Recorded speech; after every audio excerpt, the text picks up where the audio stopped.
একজন সাধারণ মানুষকেও যদি শহরের মানচিত্র ধরিয়ে দিয়ে একটা নির্দিষ্ট অ্যাড্রেস ধরিয়ে দেন, তাহলে সে সেটা সহজেই খুঁজে বের করতে পারবে।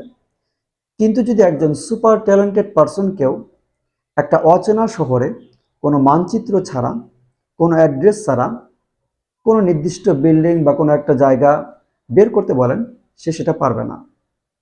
এটা কি এটাই হচ্ছে আপনার রূপরেখা, এটাই হচ্ছে আপনার প্ল্যানিং।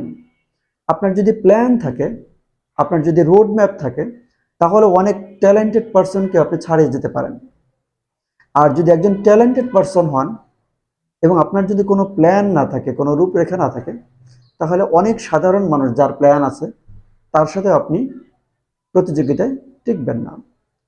তাই আপনার জীবনের জন্য, আপনার ডেস্টিনেশনের জন্য একটা প্ল্যান রাখা চাই, একটা রূপরেখা থাকা চাই।